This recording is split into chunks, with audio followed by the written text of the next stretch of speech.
Urban India ಮಿನಿಸ್ಟ್ರೀಸ್ನವರು ಪ್ರಸ್ತುತಪಡಿಸುತ್ತಿರುವ 40 ದಿನಗಳ ಧ್ಯಾನ ಸುರುಳಿಗೆ ತಮ್ಮೆಲ್ಲರಿಗೂ ಸ್ವಾಗತ. ಈ 40 ದಿನಗಳ ಧ್ಯಾನಗಳು ಡಾಕ್ಟರ್ PC ಮ್ಯಾಥ್ಯೂ ಮತ್ತು ಶ್ರೀಮತಿ ಸಿಬಿ ಮ್ಯಾಥ್ಯೂ ಅವರು ರಚಿಸಿದ ಧ್ಯಾನಗಳಾಗಿವೆ. ದಿನ 35 ಮಾತುಗಳು. ದೇವರು ತನ್ನ ವಾಕ್ಯದ ಶಕ್ತಿಯಿಂದ ಈ ಇಡೀ ವಿಶ್ವವನ್ನು ಸೃಷ್ಟಿಸಿದನು. ಯೇಸುವನ್ನು ದೇವರ ವಾಕ್ಯ ಎಂದು ಉಲ್ಲೇಖಿಸಲಾಗಿದೆ. ತ್ರೈಕ ದೇವತಾ ಕುಟುಂಬದ ಮಾತುಗಳು ಯೇಸು ಕ್ರಿಸ್ತನಲ್ಲಿ ವ್ಯಕ್ತಿಗತವಾಗಿವೆ. ಮಾತುಗಳು ನಮ್ಮ ಆಲೋಚನೆಗಳ ಮತ್ತು ಭಾವನೆಗಳ ಅಭಿವ್ಯಕ್ತಿಗಳಾಗಿವೆ ಮತ್ತು ಯೇಸುವು ಮಾನವ ಕುಲಕ್ಕೆ ದೇವರ ಆಲೋಚನೆಗಳ, ಭಾವನೆಗಳ ಮತ್ತು ಪ್ರತಿಕ್ರಿಯೆಯನ್ನು ಮಾದರಿಯಾಗಿ ನೀಡುತ್ತಾನೆ. ದೇವರು ತನ್ನ ಬಾಯಿಯ ಮಾತಿನ ಮೂಲಕ ಎಲ್ಲವನ್ನೂ ಸೃಷ್ಟಿಸಿದ್ದಾನೆ ಎಂಬುದನ್ನು ಗಮನಿಸುವುದು ಆಸಕ್ತಿದಾಯಕವಾಗಿದೆ. ಆದರೆ ಮನುಷ್ಯರ ವಿಷಯಕ್ಕೆ ಬಂದರೆ ಆತನು ತನ್ನ ಮಾತಿನಿಂದ ನಮ್ಮನ್ನು ಸೃಷ್ಟಿಸಲಿಲ್ಲ. ಬದಲಾಗಿ ಆತನು ನಮ್ಮನ್ನು ಮಣ್ಣಿನಿಂದ ಸೃಷ್ಟಿಸಿದನು ಮತ್ತು ತನ್ನ ಜೀವ ಶ್ವಾಸವನ್ನು ನಮ್ಮೊಳಗೆ ಉಸಿರಾಡಿದನು. ಯೇಸು ತನ್ನ ಜೀವವನ್ನು ತ್ಯಜಿಸಿದಾಗ ಅದು ಆತನ ಹೋಲಿಕೆಗೆ ನಮ್ಮನ್ನು ಪುನರುತ್ಪಾದಿಸುವುದಾಗಿತ್ತು. ಆದ್ದರಿಂದ ನಮ್ಮ ಮಾತುಗಳು ಮತ್ತು ಅಭಿವ್ಯಕ್ತಿಗಳು ದೇವರು ನಮಗೆ ನೀಡಿದ ಜೀವನವನ್ನು ಬಹಿರಂಗಪಡಿಸಬೇಕು. ವಾಕ್ಯವಾಗಿರುವ ಯೇಸು ದೇವರ ಆಲೋಚನೆಗಳ ಮತ್ತು ಭಾವನೆಗಳ ಸಂಪೂರ್ಣ ಅಭಿವ್ಯಕ್ತಿಯಾಗಿದ್ದಾನೆ. ಆತನಂತೆ ಆಗುವುದು ಎಂದರೆ ನಮ್ಮಲ್ಲಿ ನೆಲೆಸಿರುವ ದೇವರ ಸಂಪೂರ್ಣ ಅಭಿವ್ಯಕ್ತಿ ಆಗುವುದೇ ಆಗಿದೆ.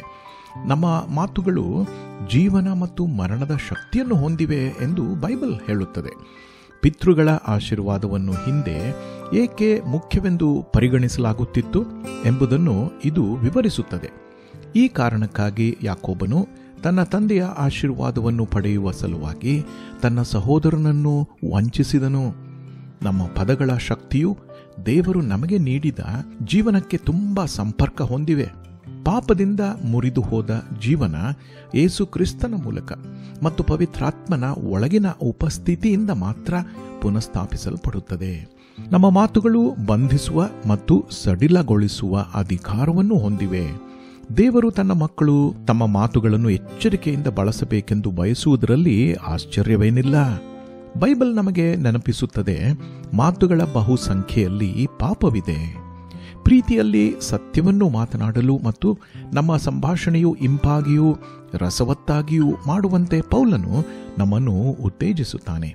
ನಮ್ಮ ಮಾತು ಕಟ್ಟಬಹುದು, ನಾಶ ಮಾಡಬಹುದು, ಸಂಪಾದನೆ ಮಾಡಬಹುದು, ಕೊಲ್ಲಬಹುದು ಎಂದು ಗೊತ್ತಾದಾಗ ನಾವು ನಮ್ಮ ಮಾತುಗಳನ್ನು ಎಚ್ಚರಿಕೆಯಿಂದ ಬಳಸಬೇಕಲ್ಲವೇ? ಆದ್ದರಿಂದ ನಾವು ನಮ್ಮ ಪದಗಳನ್ನು ಬುದ್ಧಿವಂತಿಕೆಯಿಂದ ಆರಿಸಿಕೊಳ್ಳೋಣ ಮತ್ತು ಪವಿತ್ರಾತ್ಮನ ಶಕ್ತಿಯ ಮೂಲಕ ಮಾತನಾಡೋಣ. ಆ ಮಾತುಗಳು ಆತನ ಉದ್ದೇಶಗಳನ್ನು ಸಾಧಿಸಬಹುದು. ಅಲುಗಾಡಿಸಲ್ಪಟ್ಟಾಗ ಸಂಪೂರ್ಣವಾಗಿ ತುಂಬಿದ ಒಂದು ಕಪ್ ಒಳಗಿರುವುದನ್ನು ಮಾತ್ರ ಹೊರಹಾಕುತ್ತದೆ.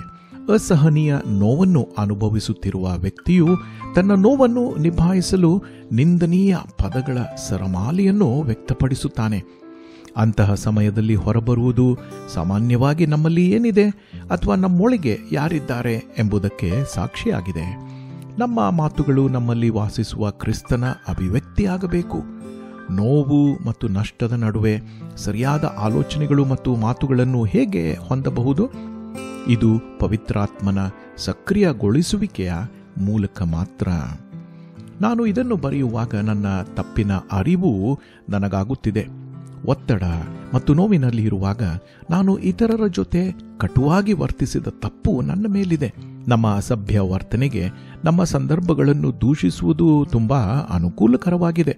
ಆದಾಗ್ಯೂ ಯೇಸುವಿನಂತೆ ಮಾತನಾಡಲು ಮತ್ತು ವರ್ತಿಸಲು ನಮಗೆಲ್ಲರಿಗೂ ಪವಿತ್ರಾತ್ಮನ ಶಕ್ತಿ ಬೇಕು.